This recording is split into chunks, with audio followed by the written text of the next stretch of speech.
மூட்டு வலி என்பது எல்லா வயதினருக்கும் தொந்தரவு தரக்கூடிய விஷயமாக உள்ளது. அதிலும் குளிர்காலத்தில் இந்த மூட்டுவலி பிரச்சனை கொஞ்சம் கூடுதலாகவே இருக்கும்.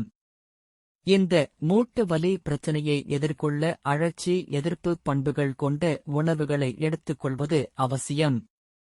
எலும்புகளை வலுப்படுத்தவும் மூட்டின் ஆரோக்கியத்தை மேம்படுத்தவும் உதவுகிறது. இந்த உணவுப் பொருட்களை உட்கொள்வது உங்களுக்கு பயனளிக்கும். கொழுப்பு நிறைந்த மீன். ஓமேகா 3 கொழுப்பு அமிலங்கள், விட்டமின் டி நிறைந்த சாலமன், கானாங்கழுத்தி, கொழுப்பு மீன்கள் போன்றவை அழற்சி எதிர்ப்பு மருந்துகளாக செயல்படுகிறது.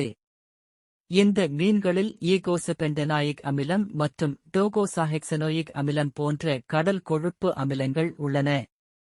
இது நோயெதிர்ப்பு உயிரணு உற்பத்தியையும் வீக்கத்தை ஏற்படுத்தும் என்சைம்கள் குறைக்க உதவுகிறது.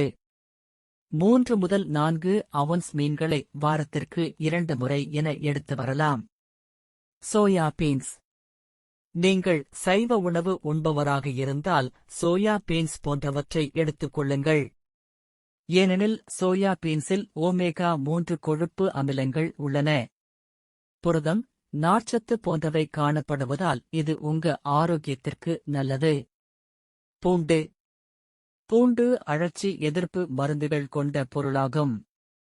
இதில் டயால் டிசல்பைடு என்ற பொருள் உள்ளது.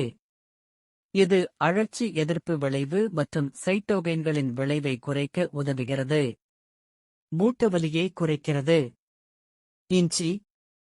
இஞ்சியில் மருத்துவ குணங்கள் மற்றும் அழற்சி எதிர்ப்பு குணங்கள் நிறையவே உள்ளன. இவை நோயுற்ற நிலைமைகளை சமாளிக்க பெருமளவில் உதவுகிறது.